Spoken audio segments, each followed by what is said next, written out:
L'air de Los Angeles, même filtré par les systèmes de climatisation les plus sophistiqués, portait en cet automne 2016 une lourdeur particulière, une vibration sourde que seule la ville des anges, avec ses promesses évanouies et ses rêves éclatés, savait distiller. Dans l'immense demeure de pierre et de verre, nichée sur les hauteurs de la cité des étoiles, le silence n'était pas un vide, mais une entité palpable, un personnage à part entière. Il respirait à travers les vastes couloirs, s'accrochait aux étoffes précieuses, s'infiltrait dans les interstices des pensées. Angelina Jolie était assise, immobile, dans la pénombre feutrée de son bureau. Les premières lueurs de l'aube luttaient contre les épais rideaux de velours, dessinant des motifs abstraits sur le parquet de bois sombre. Elle tenait une tasse de thé à la camomille, dont la chaleur tiède réconfortait à peine la froideur qui s'était installée en elle, une froideur qui n'avait rien à voir avec la température ambiante. Ses doigts fins, autrefois ornés de bagues étincelantes, n'arboraient plus qu'une alliance simple, un anneau devenu le symbole d'un serment brisé, d'une union en lambeaux. Ses yeux, d'un bleu vert perçant, scrutaient l'obscurité comme si elle cherchait à y déceler des réponses, ou peut-être à y enfouir les questions qui la rongeaient. Chaque muscle de son visage, sculpté par des années passées sous les projecteurs, était au repos, mais une tension invisible tirait les commissures de ses lèvres. La perfection de son port, même dans cette solitude matinale, était un art qu'elle avait maîtrisé. Dehors, le monde s'apprêtait à s'éveiller dans un vacarme assourdissant, un concert médiatique qui avait déjà commencé son prélude, quelques jours auparavant, par des murmures, puis des rumeurs, et enfin, l'explosion. Le mot « divorce » avait été lâché, projeté sur toutes les unes, hurlé par toutes les chaînes d'information. Angelina Jolie, l'icône mondiale, la réalisatrice engagée, l'ambassadrice de bonne volonté du HCR, la femme dont chaque mouvement était scruté, chaque mot analysé, était maintenant au centre d'une tempête sans précédent. Et pourtant, elle restait silencieuse. Un silence assourdissant, calculé, interprété par beaucoup comme une arme. Elle ferma les yeux un instant, laissant l'image des visages de ses 6 enfants défiler dans son esprit. Maddox, l'aîné, dont le regard avait déjà la gravité d'un homme. Pax, avec son énergie contenue. Zahara, dont la force tranquille était une source d'inspiration. Shiloh, libre et audacieuse. Et les jumeaux, Knox et Vivienne, encore si innocents, si dépendants. C'était pour eux, avant tout, qu'elle maintenait cette forteresse de silence. Pour les protéger du tumulte, des interprétations, des jugements. Pour leur offrir, ne serait-ce que quelques heures encore, la quiétude relative de leur foyer, avant que la tempête ne frappe de plein fouet les murs de leur intimité. Elle se leva, ses mouvements fluides et gracieux, comme ceux d'une danseuse ou d'une prédatrice. Le tissu de sa robe de chambre en soie froissée caressait sa peau, une sensation douce, presque oubliée. Elle se dirigea vers la grande baie vitrée, écarta un pan de rideau. Le ciel pâle commençait à se teinter de rose et d'orange à l'horizon, annonçant un autre jour sous le soleil californien. Mais pour elle, ce n'était pas un jour comme les autres. C'était un jour où le monde attendait une déclaration, une explication, un aveu. Et elle n'avait rien à donner. Pas encore, pas de la manière dont il l'attendait. Son silence n'était pas de l'indifférence. C'était une stratégie, une armure, un bouclier. Dans le monde impitoyable des célébrités, où chaque mot est tordu, chaque émotion exploitée, le silence pouvait être la seule forme de contrôle qui restait. Une façon de reprendre le pouvoir sur son propre récit, de ne pas laisser les tabloïds et les experts en relations publiques dicter la vérité. Mais elle savait aussi que ce silence, cette absence de riposte immédiate, était perçu par d'autres comme une manœuvre, une façon de manipuler l'opinion, de laisser le champ libre aux spéculations les plus sombres. Certains murmuraient déjà qu'elle utilisait son silence comme une arme, une phrase qui résonnait dans les échos de sa propre conscience. Le nom de Brad Pitt flottait dans l'air, invisible mais omniprésent. L'homme qui avait été son partenaire pendant plus d'une décennie, le père de ses enfants, l'autre moitié du couple le plus glamour et le plus scruté de la planète, Brangelina. Leur histoire avait été un conte de fées moderne, teinté de scandales à ses débuts, puis transformé en un empire de bienveillance et de glamour. Ils avaient traversé les continents, adopté des enfants, fondé des organisations caritatives, tourné des films ensemble. Ils étaient devenus un symbole d'amour, de famille recomposée, d'engagement humanitaire. Et maintenant, tout s'effondrait. La pensée de Brad lui arracha un soupir imperceptible. Elle se remémora des éclats de rire partagés, des regards complices sous les flashs des photographes, la chaleur de sa main dans la sienne lors d'une première de film.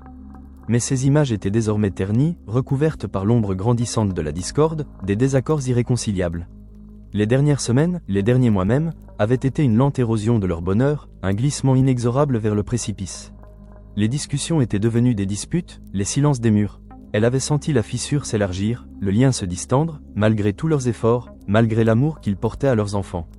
Le rêve s'était mué en une réalité complexe, douloureuse, inévitable.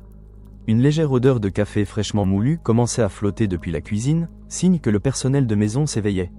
Bientôt, les enfants se lèveraient, et avec eux, la cacophonie joyeuse et chaotique qui remplissait habituellement ses murs. Elle devait être prête, être forte pour eux, c'était son rôle, sa mission. Elle pensa à son propre père, John Voight. Leur relation avait été un chemin tortueux, marqué par des ruptures et des réconciliations publiques, des blessures profondes et des tentatives de pardon. Elle avait appris très tôt le poids de l'héritage familial sous les projecteurs, la difficulté de naviguer entre l'amour filial et les attentes du public. Cette expérience l'avait forgée, lui avait donné une carapace, mais aussi une compréhension aiguë de la vulnérabilité de l'enfance exposée. Elle ne voulait pas que ses enfants vivent la même chose. La lumière du jour s'intensifiait, révélant les détails de la pièce, des livres empilés sur une table basse, des œuvres d'art contemporaines au mur, des photos de ses enfants souriants. Chaque objet racontait une partie de son histoire, de ses passions, de ses engagements. Mais en ce matin de 2016, ces objets semblaient muets, eux aussi, témoins silencieux d'un tournant.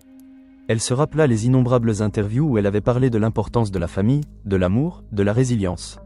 Maintenant, ces mots sonnaient creux, à l'aune de sa propre situation. Pourtant, la résilience, elle en avait. Et elle en aurait besoin plus que jamais. Le monde des médias, cette bête insatiable, attendait sa proie. Il voulait des larmes, des cris, des révélations fracassantes. Il voulait la chair de Brangelina en pâture. Mais elle ne leur donnerait pas cette satisfaction. Elle offrirait la dignité, la protection, le silence. Ce silence, qui pour beaucoup était une énigme, une arrogance, une manipulation, était pour elle une nécessité absolue. C'était l'espace où elle pouvait respirer, réfléchir, planifier. C'était la forteresse derrière laquelle elle pouvait rassembler ses forces, protéger ses enfants et décider de la prochaine étape, sans la pression constante des jugements extérieurs. Elle se remémora les articles, les gros titres des jours précédents. Les mots « rupture »,« drame »,« bataille » s'étalaient en lettres capitales. Les rumeurs les plus folles circulaient, alimentées par des sources anonymes, des proches et des experts. Brad était dépeint tantôt en victime, tantôt en coupable. Elle, tantôt en sainte martyre, tantôt en manipulatrice froide. La dichotomie était brutale, simpliste et profondément injuste. Mais elle savait que c'était le prix de la célébrité, le revers de la médaille de l'adoration publique. Le téléphone sur son bureau resta silencieux. Elle avait coupé les notifications, s'isolant délibérément de la cacophonie numérique. Les messages de soutien, les appels de ses avocats, les demandes pressantes de son équipe de communication pouvaient attendre. Pour l'instant, seul comptait ce moment de calme avant la tempête, cette bulle de sérénité fragile qu'elle s'efforçait de maintenir. Elle passa un doigt sur la surface lisse de son bureau en bois de rose, sentant la texture froide et solide sous son toucher. Une encre dans l'instabilité ambiante. La notion d'utiliser son silence comme une arme était complexe. Pour certains, c'était la preuve d'une froideur calculatrice, d'une volonté de nuire à l'image de Brad Pitt en laissant les spéculations les plus défavorables se propager sans démenti. Pour d'autres, c'était une marque de force, une manière de refuser de se prêter au jeu malsain des médias, de préserver une dignité face à l'indécence des intrusions. Elle-même ne voyait pas son silence comme une arme offensive, mais plutôt comme une défense. Une façon de se protéger et, surtout, de protéger ses enfants des déflagrations de leur vie privée. Le soleil, désormais haut dans le ciel, inondait la pièce d'une lumière dorée, chassant les ombres du petit matin. Les bruits de la maison commençaient à se faire entendre, un léger grincement de plancher, le murmure lointain de voix d'enfants. Maddox, sans doute, déjà levé, avec son sens aigu des responsabilités. Pax, peut-être, à la recherche d'un jeu. Zahara, Shiloh, Knox, Vivienne leur rire, leur chuchotement, leur pas léger sur les tapis. C'était eux, la véritable force motrice de sa vie, la raison de chaque décision, de chaque sacrifice. Elle se dirigea vers la cuisine, ses pensées s'organisant, s'affûtant. La journée serait longue, parsemée d'appels, de réunions avec les avocats, de discussions délicates. Mais elle affronterait chaque défi avec la même détermination qu'il avait portée depuis tant d'années, de la jeune actrice rebelle à l'icône humanitaire. Le silence était sa voix, sa méthode. Il n'était pas l'absence de mots, mais la présence d'une volonté inébranlable. Et dans le tumulte qui s'annonçait, ce silence serait sa plus puissante alliée, un rempart impénétrable contre le chaos extérieur. Le monde pouvait attendre. Elle avait un avenir à construire, une famille à protéger, et une dignité à défendre, mot après mot, ou plutôt, absence de mots après absence de mots. Elle entendit la voix de Maddox, un peu plus forte que les autres, demandant son petit déjeuner. Un sourire fugace, presque imperceptible, effleura ses lèvres. La vie continuait, implacable, exigeante. Et elle, Angelina Jolie, était prête à la vivre, même sous le poids écrasant des accusations et des attentes, drapée dans le manteau de son silence. Le café sentait fort, promettant un réveil brutal mais nécessaire. Elle inspira profondément, sentant l'arôme amer et stimulant remplir ses poumons. La journée commençait, et avec elle, la bataille. Une bataille qu'elle mènerait à sa manière, avec une grâce stoïque et une détermination silencieuse. Les échos du monde extérieur, des télévisions allumées dans les autres pièces de la maison, des radios crépitant dans les voitures des chauffeurs, ne parvenaient que faiblement jusqu'à elle. Les voix des commentateurs, des journalistes, des experts en célébrité se perdaient dans le lointain, comme des mouches agaçantes contre une vitre. Elle avait appris à ériger des murs, à filtrer le bruit, à ne laisser entrer que ce qui était essentiel. Et ce qui était essentiel, en ce moment, c'était le bien-être de ses enfants, la cohésion de ce qui restait de sa famille. Elle repensa à la complexité de son image publique, construite au fil des ans, oscillant entre l'ange et le démon, la sainte et la pécheresse. Elle avait été la femme fatale, la rebelle tatouée, la briseuse de ménage, puis la mère dévouée, l'ambassadrice de bonne volonté, la porte-parole des sans-voix. Chaque facette de sa personnalité avait été disséquée, jugée, glorifiée ou condamnée. Et maintenant, cette nouvelle accusation, celle d'utiliser son silence comme une arme. Elle savait que cette interprétation était inévitable, mais elle refusait de la laisser définir ses actions. Son silence n'était pas une manœuvre calculée pour nuire à autrui, mais un acte de préservation de soi et des siens. Le carrelage froid de la cuisine sous ses pieds nus la ramena à la réalité du moment. Elle aperçut Zahara, les cheveux encore ébouriffés par le sommeil, qui descendait les escaliers, les yeux mi-clos. Un instant plus tard, Shiloh la suivait, déjà pleine d'énergie. Leurs rires enfantins résonnèrent dans le grand espace, brisant le silence pesant. Un léger sourire se dessina sur les lèvres d'Angelina. C'était pour ces moments-là, pour ces éclats de joie innocente, qu'elle endurait tout. C'était la véritable raison de son armure, de sa forteresse. Elle se pencha pour embrasser Zahara, sentant la douceur de ses cheveux contre sa joue. Le monde pouvait bien s'agiter, elle avait une famille à aimer, à protéger. Et c'était là sa seule vérité, inaltérable, indémontable, au-delà de toutes les rumeurs et de toutes les accusations.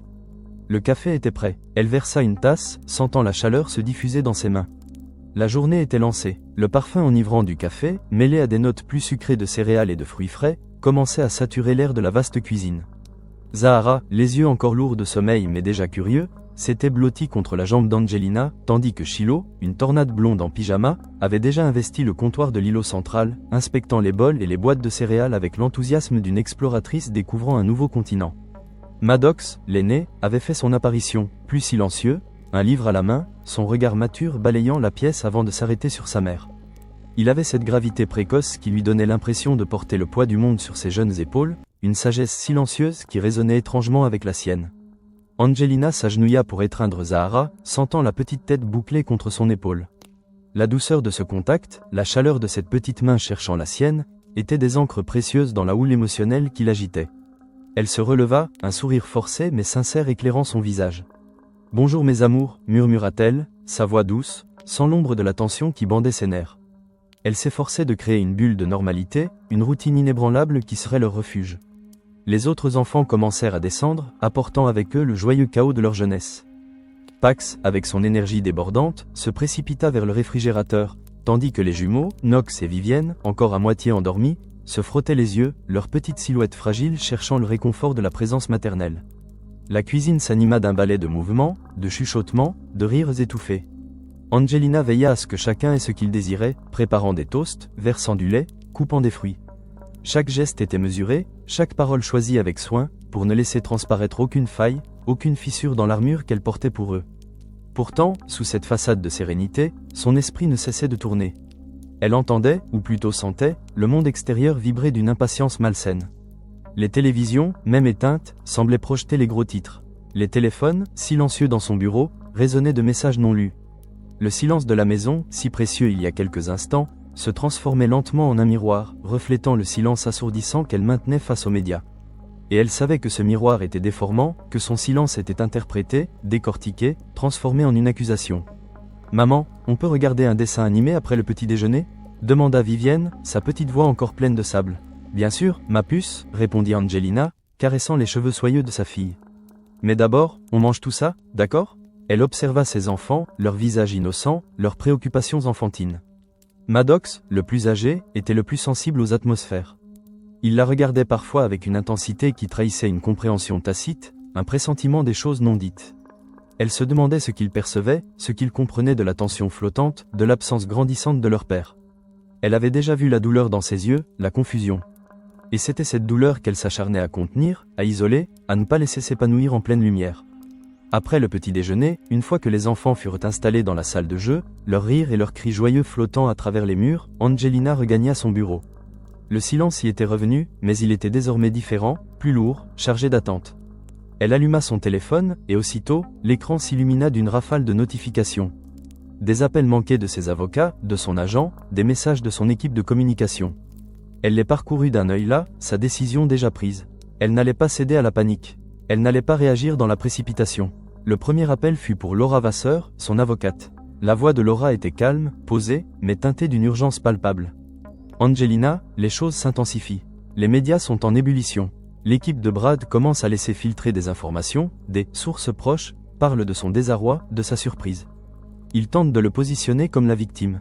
Angelina écouta, les yeux fixés sur le jardin luxuriant à travers la baie vitrée. Les palmiers se balançaient doucement sous la brise matinale, indifférents à la tempête humaine. « Et nous » demanda-t-elle, sa voix aussi stable que possible. « Qu'est-ce qu'ils disent de nous ?»« Ils disent que vous êtes froide, calculatrice, » répondit Laura sans détour. « Que votre silence est une manœuvre, une façon de contrôler le récit, de le laisser se consumer dans les rumeurs sans lui donner la possibilité de se défendre. » Ils utilisent l'expression « utiliser son silence comme une arme ». Un soupir imperceptible échappa à Angelina. Elle l'avait anticipé, elle l'avait senti venir, cette interprétation pernicieuse de sa prudence. « C'est ce que je craignais, dit-elle. Mais vous savez pourquoi je fais ça, Laura? Pour les enfants. Pour éviter un cirque médiatique qui les déchirerait en morceaux. Je sais, Angelina, et je vous soutiens, mais la perception publique est une bête féroce. Brad a des alliés à Hollywood, des amis influents. Et ils ne resteront pas silencieux. Alors, nous ne le ferons pas non plus, le moment venu, répondit Angelina, une pointe d'acier dans la voix. Mais pas maintenant, pas tant que nous n'aurons pas sécurisé les bases, pas tant que les enfants ne seront pas protégés autant que possible. Nous devons être stratégiques, chaque mot sera une épée à double tranchant. Elle passa le reste de la matinée à enchaîner les appels, à écouter les mises à jour, à discuter des stratégies juridiques et médiatiques. Les détails étaient sordides, douloureux. La garde des enfants, les allégations concernant l'incident dans l'avion, la nécessité de coopérer avec le département des services à l'enfance et à la famille. Chaque discussion la vidait un peu plus, mais renforçait aussi sa détermination. Elle était une mère, et elle se battrait pour ses enfants avec une férocité que le monde n'avait pas encore pleinement mesurée. L'accusation de « silence comme arme » résonnait en elle, une dissonance stridente. Comment pouvait-on transformer un acte de protection en un acte d'agression? Pour elle, le silence était un bouclier, pas une épée. C'était une tentative désespérée de préserver la dignité de sa famille, de ne pas transformer leur chagrin en un spectacle public. Elle avait vu tant de couples célèbres s'entre-déchirer dans les tabloïds, leurs vies privées étalées au grand jour, leurs enfants exposés à la cruauté des titres. Elle refusait ce chemin. Elle refusait que Maddox, Pax, Zahara, Shiloh, Knox et Vivienne soient les victimes collatérales d'une guerre médiatique. Elle se rappela les épreuves de sa propre enfance, la relation tumultueuse avec son père, John Voight. Les hauts et les bas, les réconciliations publiques et les ruptures douloureuses. Elle avait grandi sous l'œil des caméras, chaque faille familiale exploitée, chaque émotion amplifiée. Son père, un homme de grande intelligence et de talent, mais aussi d'une complexité émotionnelle déroutante, avait souvent cherché la lumière, même dans les moments les plus intimes. Elle avait appris à ses dépens que la discrétion était une forme de pouvoir, que le silence pouvait être une forteresse imprenable. Elle ne voulait pas infliger à ses enfants la même exposition, la même vulnérabilité qu'elle avait connue. La relation avec John Voight avait été une leçon amère sur la façon dont les liens familiaux pouvaient être tordus et utilisés par le monde extérieur. Elle avait appris à se protéger, à ériger des barrières. Et maintenant, elle appliquait ces leçons pour ses propres enfants. L'idée que son père puisse commenter la situation, comme il l'avait fait par le passé lors de ces moments difficiles, lui serra l'estomac. Elle espérait qu'il respecterait son silence, mais elle savait aussi que la nature même de leur relation était une leçon sur l'imprévisibilité de la vie publique. Vers midi, alors que les rayons du soleil inondaient son bureau d'une lumière éclatante, elle reçut un message de son assistante. Appel de Monsieur Voight, il a laissé un message vocal. Angelina hésita un instant. Elle n'avait pas eu de nouvelles de son père depuis un certain temps. Leur relation, bien que plus stable que par le passé, restait délicate, faite de silence convenu et de ponts fragiles. Elle activa la lecture du message. La voix de son père, reconnaissable, profonde, résonna dans le silence de la pièce. « Angie, ma chérie, je viens d'apprendre la nouvelle. Je suis tellement désolé, je ne sais pas quoi dire. Je pense à toi et aux enfants. Je sais que c'est une période difficile. Sache que je suis là si tu as besoin. Je t'aime. » Guillemets double. Le message était court, sincère, teinté d'une tristesse qu'elle connaissait bien. Une vague complexe d'émotions la submergea. De la surprise, une pointe de gratitude, et une douleur lancinante face à l'éternelle complexité de leur lien. Il essayait d'être là, à sa manière. Mais elle savait aussi que son intervention, même bien intentionnée, pouvait parfois compliquer les choses, attirer encore plus l'attention médiatique. Elle ne rappela pas tout de suite. Le silence était encore son meilleur allié, même avec son propre père. Elle se leva, étirant ses membres fatigués. Le poids des décisions, des responsabilités, était écrasant. Elle se dirigea vers la fenêtre, observant le monde qui s'étendait à ses pieds. Los Angeles, cette ville de contraste, où la beauté et la cruauté se côtoyaient sans cesse. Elle avait construit sa vie ici, avait connu l'amour, la gloire, la maternité. Et maintenant, elle y vivait aussi la douleur, la déception, la fin d'une ère. Les rumeurs concernant Brad Pitt, les allégations d'un incident dans un avion privé impliquant Maddox, tout cela s'était répandu comme une traînée de poudre. C'était la justification de son silence, la raison profonde de sa réticence à s'exprimer publiquement. Le bien-être de Maddox était sa priorité absolue. Le DCFS avait ouvert une enquête, et elle savait que toute déclaration publique prématurée pourrait compromettre le processus, nuire à la protection de ses enfants. Son silence n'était pas un acte de vengeance, mais un acte de protection. C'était une mère qui se battait pour la sécurité et la sérénité de sa progéniture. Elle se remémora les visages des journalistes, leurs questions insistantes, leurs caméras implacables. Elle avait passé sa vie sous leur objectif, avait appris à naviguer dans ce cirque incessant. Elle savait que chaque mot serait déformé, chaque larme exploitée. Et elle avait choisi de ne pas leur donner cette satisfaction, de ne pas leur offrir le spectacle qu'ils attendaient. Son silence était un refus de participer à leur jeu, une résistance passive mais puissante. Dans la salle de jeu, les rires des enfants s'étaient apaisés, remplacés par le doux murmure d'une histoire lue à voix haute. C'était probablement Maddox, qui avait l'habitude de lire à ses frères et sœurs. Une image de tendresse et de normalité qui lui réchauffa le cœur. C'était pour eux qu'elle devait rester forte, inébranlable. C'était pour eux qu'elle devait endurer le poids de l'accusation, la douleur de l'incompréhension. La journée s'étira, faite de moments de calme trompeur et de sursauts d'angoisse.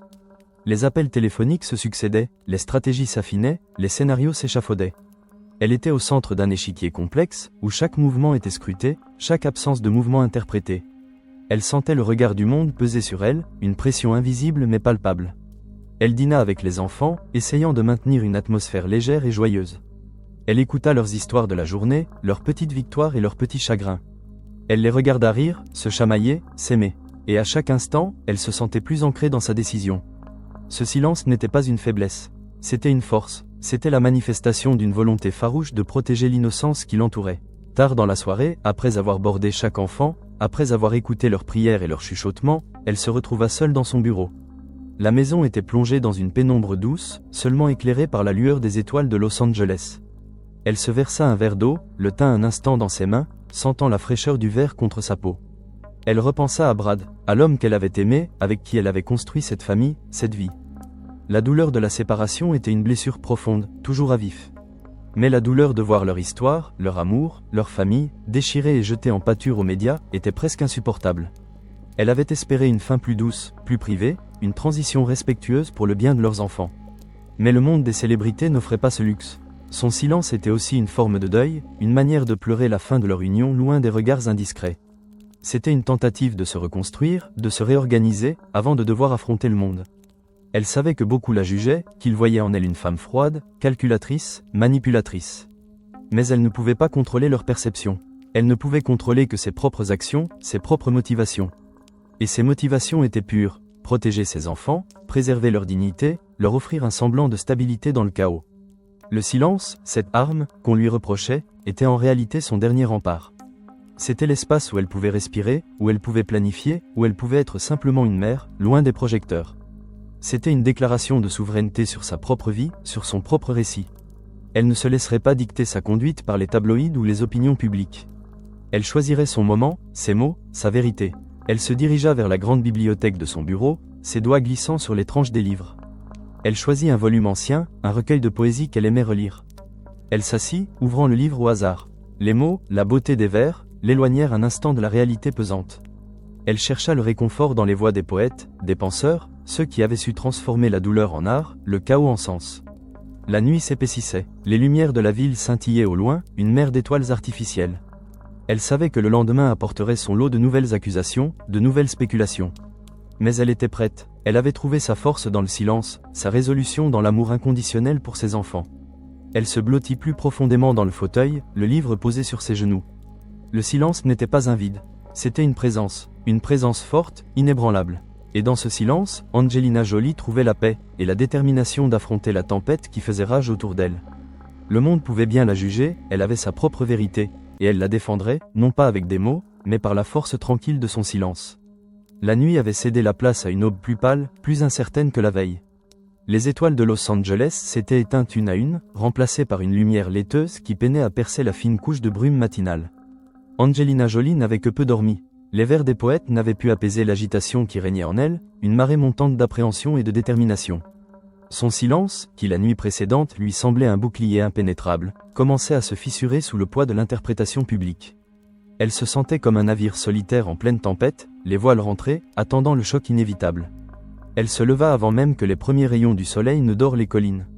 Le café, cette fois, ne sentait pas seulement l'éveil, mais le prélude à une journée de combat. En descendant les escaliers, elle entendit le murmure lointain de la télévision allumée dans la cuisine du personnel, un son qu'elle avait habituellement banni de son sanctuaire. Les voix, bien que lointaines, portaient une intonation familière, celle de l'urgence médiatique. Elle inspira profondément, l'arôme amer et stimulant remplissant ses poumons, la préparant à l'assaut. Elle s'installa dans la cuisine, observant le balai silencieux du personnel. Leurs regards furtifs, leurs gestes un peu plus hésitants que d'habitude, trahissaient la conscience aiguë qu'ils avaient de la situation. Le monde extérieur s'était infiltré même ici, dans les replis de son intimité. Maddox fut le premier à apparaître, ses yeux d'habitude si vifs, empreints d'une légère mélancolie. Il s'assit en face d'elle, sans un mot, ses doigts traçant des motifs imaginaires sur la table en marbre. Son silence était différent de celui de sa mère. Il était lourd de questions non posées, d'une compréhension précoce de la gravité ambiante. Angelina lui tendit une tasse de jus d'orange frais, son regard cherchant à percer le mur invisible que l'adolescent avait érigé. « Bien dormi, mon grand ?» demanda-t-elle, sa voix douce, cherchant à injecter une note de normalité dans l'atmosphère. Maddox hocha la tête, sans lever les yeux. Elle sentit une douleur poignante à la poitrine. C'était pour lui, avant tout, que cette bataille se menait, pour l'ombre qui planait sur son jeune visage. Les autres enfants descendirent à leur tour, apportant avec eux une bouffée de vie. Pax, toujours le plus exubérant, Zahara, Shiloh avec son énergie débordante, et les jumeaux, Knox et Vivienne, encore à moitié endormis, s'accrochant à elle comme des lianes. Pendant le petit déjeuner, elle s'efforça de créer une bulle de joie, de rire, de récits enfantins. Elle écouta attentivement les aventures de la veille, les rêves de la nuit, chaque mot étant un précieux talisman contre le chaos extérieur. Mais même au milieu de cette cacophonie joyeuse, elle sentait le regard de Maddox sur elle, un regard qui semblait sonder les profondeurs de son âme, cherchant des réponses qu'elle ne pouvait pas encore donner. Une fois les enfants partis pour leurs activités matinales, la maison retrouva un silence plus pesant encore. Angelina retourna à son bureau, le cœur serré. L'écran de son téléphone, qu'elle avait délibérément ignoré pendant le petit déjeuner, s'illuminait de notifications urgentes. Elle savait que l'heure de l'affrontement était venue. Elle rappela Laura Vasseur. La voix de son avocate était tendue, presque métallique. « Angelina, la situation a dégénéré pendant la nuit. L'équipe de Brad a lancé une offensive médiatique d'une violence inouïe. Ils ont des sources qui parlent de votre froideur calculatrice, de votre volonté de détruire sa réputation en le laissant pendu en place publique, sans un mot de votre part. » Le terme, utiliser son silence comme une arme, est partout, Angelina. Il est devenu le mantra des médias. Angelina ferma les yeux un instant, les mots de Laura résonnant comme des coups de marteau. Elle avait anticipé cela, mais la brutalité de l'attaque la saisissait tout de même. « Et le DCFS » demanda-t-elle, sa voix à peine un murmure. C'était là que résidait le véritable enjeu, la véritable épée de Damoclès. L'enquête du DCFS est devenue le centre de toutes les attentions, continua Laura, sa voix s'abaissant légèrement, comme si elle craignait d'être entendue. Ils ont confirmé qu'ils examinaient l'incident du jet privé. Et bien sûr, l'équipe de Brad s'empresse de dire que c'est une manœuvre, de votre part, une tentative désespérée de gagner la garde exclusive en utilisant des allégations infondées. Ils le dépeignent comme un père aimant, dévasté par ces accusations et par votre silence qui l'empêche de se défendre. Une vague de colère, froide et tranchante, traversa Angelina. Manœuvre ? Allégations infondées ? La mémoire de cet incident, de la peur dans les yeux de Maddox, de la tension palpable dans l'avion, était gravée en elle. Ce n'était pas une manœuvre, c'était la réalité d'une situation qu'elle ne pouvait plus ignorer. C'était la goutte d'eau qui avait fait déborder le vase, la raison profonde de sa décision de demander le divorce. « Laura, dit-elle, sa voix reprenant de la force, vous savez que ce n'est pas une manœuvre. Vous savez pourquoi j'ai agi. Je protège mes enfants, je protège Maddox. Je sais, Angelina, et le DCFS le sait aussi. Mais le public ne voit que ce que les médias lui donnent à voir. Et en ce moment, il voit une femme silencieuse, accusatrice, contre un homme qui semble désespéré de se défendre. L'opinion commence à se retourner. Les amis de Brad à Hollywood, les studios, commencent à faire pression. Ils disent que ce silence nuit à l'image de tous les deux, mais surtout à la sienne. L'air dans le bureau semblait s'épaissir, chaque mot de Laura ajoutant une couche de pression. Angelina se leva, faisant les 100 pas, ses pas étouffés par l'épais tapis perçant. Elle se sentait prise au piège d'un récit qu'elle ne contrôlait plus, où son intention la plus pure était tordue en une noirceur calculatrice. Nous devons tenir, Laura, déclara Angelina, sa voix ferme. Nous ne pouvons pas nous permettre de réagir à chaque provocation. La vérité est de notre côté, et les conclusions du DCFS finiront par parler d'elles-mêmes. D'ici là, nous devons maintenir le cap. Nous ne ferons aucune déclaration publique sur l'incident du jet, ni sur les détails de la séparation, tant que l'enquête est en cours. C'est essentiel pour la protection de Maddox et de tous les enfants. Je comprends votre position, Angelina.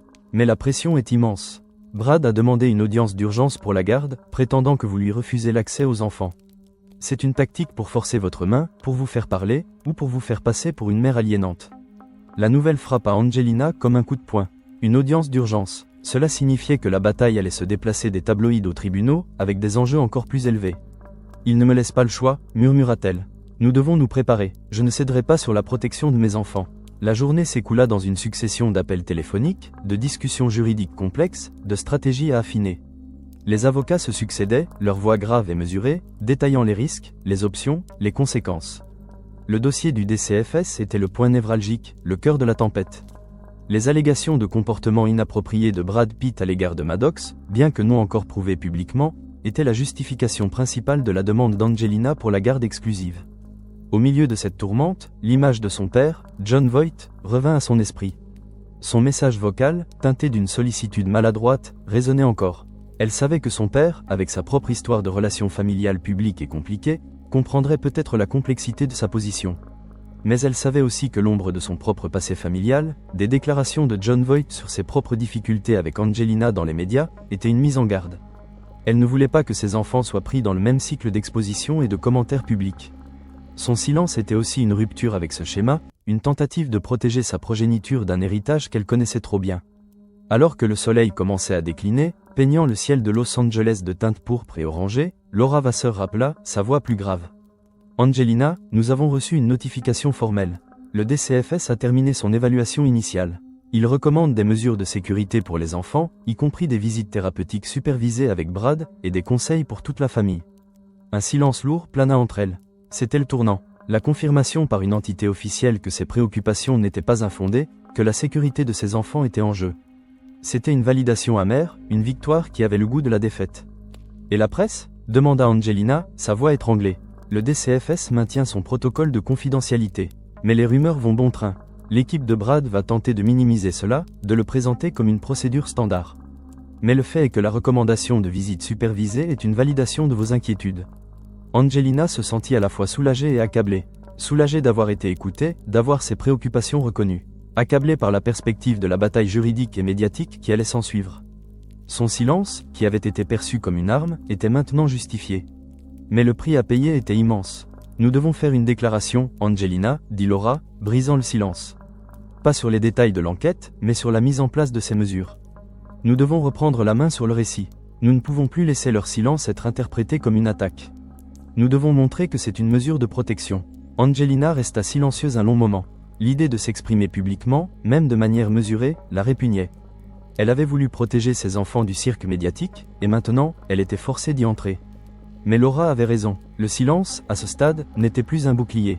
Il devenait une permission tacite pour que l'autre camp dicte la narration, transformant sa prudence en culpabilité. Quelle forme prendrait cette déclaration ? Demanda-t-elle, sentant un frisson parcourir sa colonne vertébrale. Un communiqué de presse très bref et factuel, expliqua Laura, confirmant la mise en place des mesures recommandées par le DCFS pour le bien-être des enfants, et réaffirmant votre engagement à protéger leur vie privée et leur sérénité pendant cette période difficile. Sans attaquer Brad, sans entrer dans les détails de l'incident. Juste les faits essentiels. Angelina imagina les gros titres, les analyses, les spéculations qui suivraient inévitablement. Chaque mot serait décortiqué, chaque nuance interprétée. Mais elle savait que c'était une étape nécessaire. Le silence avait servi son but jusqu'à un certain point, mais le moment était venu d'adapter sa stratégie. Le point de rupture était atteint. Elle regarda la photo de Maddox sur son bureau, son sourire innocent, insouciant. C'était pour lui, pour tous ses enfants, qu'elle devait faire ce pas difficile. Elle devait leur montrer qu'elle se battait pour eux, même si cela signifiait briser son propre silence, même si cela signifiait s'exposer davantage à la vindicte publique. Préparez le communiqué, dit-elle finalement, sa voix un peu rauque, mais empreinte d'une nouvelle résolution. Faites-le simple, factuel, et assurez-vous qu'il insiste sur le bien-être des enfants et la protection de leur vie privée. C'est notre priorité absolue. La conversation se termina. Angelina resta assise dans le silence du bureau, le téléphone posé devant elle. La décision était prise. Le mur de silence qu'elle avait érigé, avec tant de soin et de détermination, allait être percé. Non pas par faiblesse, mais par stratégie. Non pas pour attaquer, mais pour défendre. Elle se sentait vidée, mais aussi étrangement en paix. Le poids de la décision, la conscience de l'impact que cela aurait, était immense. Mais elle avait agi dans l'intérêt de ses enfants, et c'était la seule chose qui comptait. Le monde extérieur pouvait rugir, les médias pouvaient spéculer, mais elle, Angelina Jolie, savait pourquoi elle faisait ce qu'elle faisait.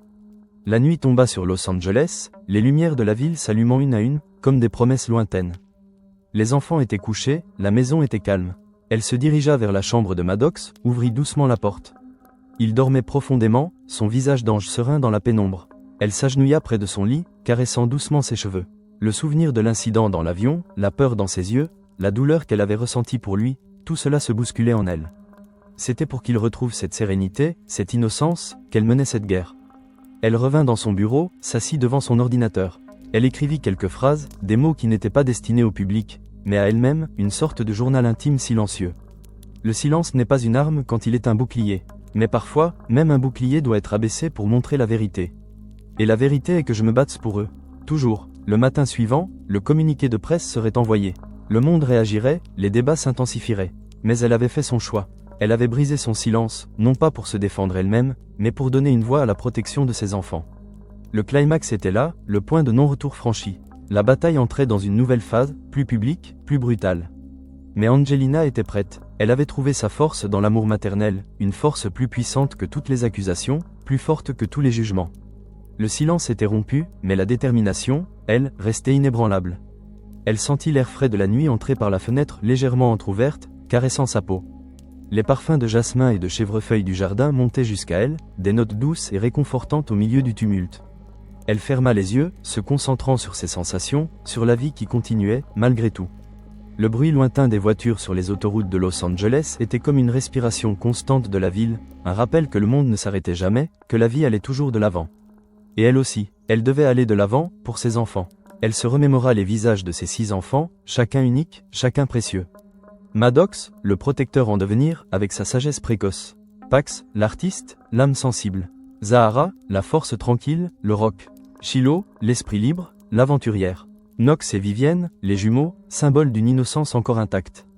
C'était pour préserver cette innocence, pour leur offrir un avenir stable et serein, qu'elle avait pris la décision la plus difficile de sa vie. Le communiqué allait changer la donne. Il allait forcer Brad à réagir différemment, à affronter les faits, plutôt que de se cacher derrière les rumeurs. Cela allait aussi la soumettre, elle, à un examen encore plus minutieux. Mais elle était prête à cela. Elle avait enduré des années de jugement public, de spéculation sur sa vie personnelle. Elle avait développé une carapace, une résilience qui lui permettait de naviguer dans les eaux tumultueuses de la célébrité. Le silence, ce silence qu'on lui reprochait, avait été une période d'introspection, de planification, de protection. Il lui avait permis de rassembler ses forces, de s'assurer que ses bases étaient solides avant de s'engager dans la phase suivante de la bataille. Maintenant, le moment était venu de passer à l'action, de faire entendre une partie de sa vérité, non pas par vengeance, mais par nécessité. Elle se leva et se dirigea vers la fenêtre, observant la ville endormie. Les lumières scintillantes, les ombres profondes. Elle était une partie de cette ville, une icône de son industrie, mais aussi une mère qui se battait pour sa famille. Les accusations de « silence comme arme » s'estomperaient peut-être un jour, remplacées par une compréhension plus nuancée de ses motivations. Ou peut-être pas, mais cela n'avait plus d'importance. Ce qui importait, c'était le bien-être de ses enfants. Elle sentit une nouvelle résolution s'ancrer en elle, une froide détermination. Le matin apporterait son lot de défis, de questions, de jugements. Mais elle les affronterait avec courage, drapée non plus dans le silence, mais dans la vérité, aussi difficile soit-elle. Le point de rupture était franchi, et avec lui, une nouvelle ère commençait. Une ère où elle devrait naviguer entre la protection de sa vie privée et la nécessité de faire entendre sa voix, pour le bien de ceux qu'elle aimait plus que tout. Le café n'attendrait pas le matin. Elle se dirigea vers la cuisine, sentant le besoin d'une chaleur réconfortante, d'un moment de calme avant la tempête qui allait éclater. Elle avait un avenir à construire, une famille à protéger, et une dignité à défendre, mot après mot, ou plutôt, absence de mots après absence de mots, jusqu'à ce que le moment juste arrive de parler.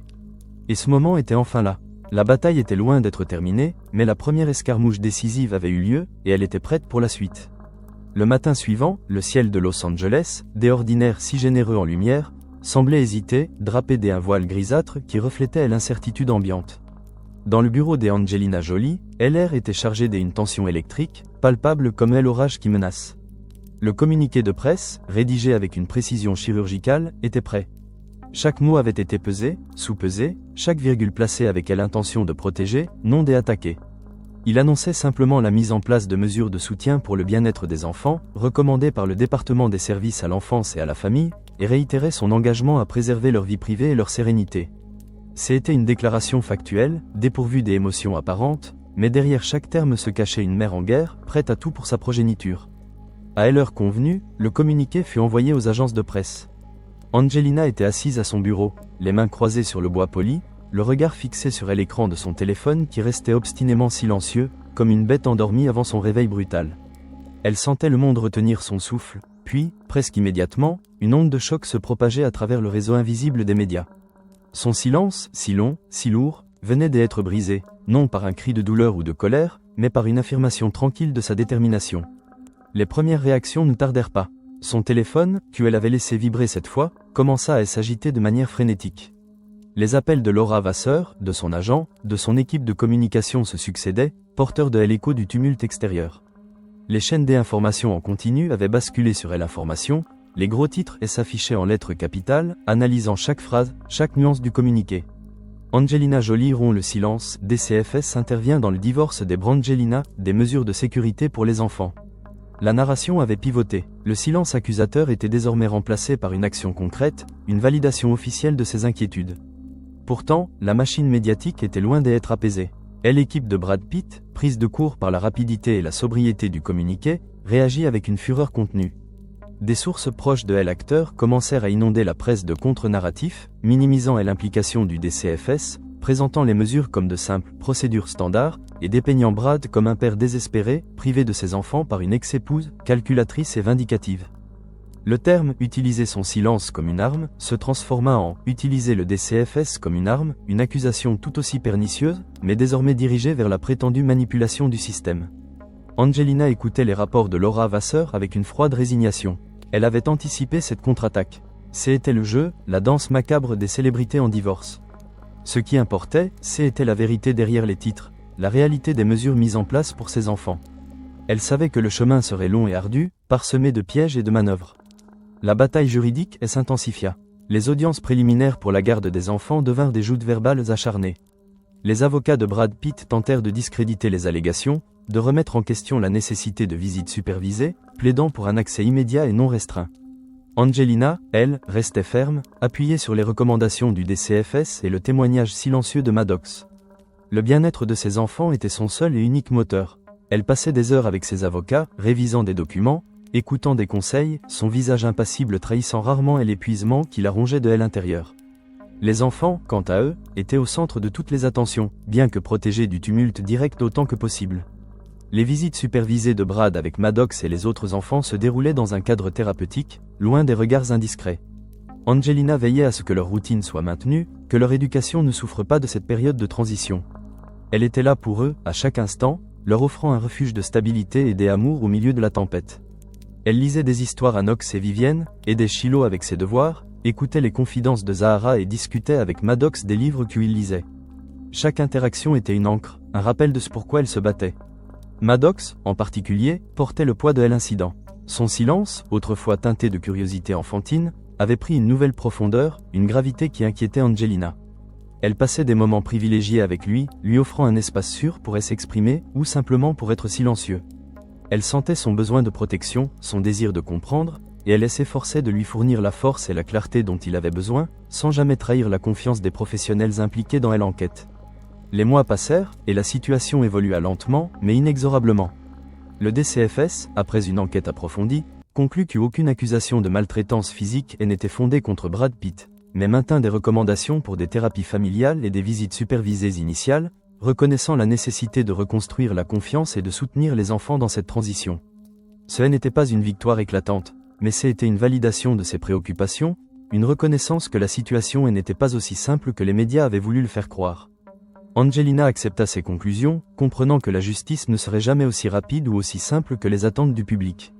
Son objectif n'était pas de détruire Brad, mais de sécuriser ses enfants. Et dans cette optique, les mesures du DCFS étaient un pas en avant. La médiation devint la voie privilégiée, une série de réunions confidentielles visant à trouver un terrain d'entente sur la garde et les finances. Ces rencontres étaient épuisantes, chargées d'émotions refoulées et de rancœurs silencieuses. Angelina y participait avec une dignité inébranlable, sa seule boussole étant le bien-être de ses 6 enfants. Elle se battait pour une garde exclusive, justifiée par la nécessité de protéger les enfants des turbulences et des pressions médiatiques, et pour leur offrir un environnement stable et prévisible. Le public, lui, continuait de se déchirer. Les tabloïds publiaient des exclusivités contradictoires, les experts analysaient chaque geste, chaque absence de geste. Le récit du « silence comme arme » persistait, même si le communiqué avait tenté de le nuancer.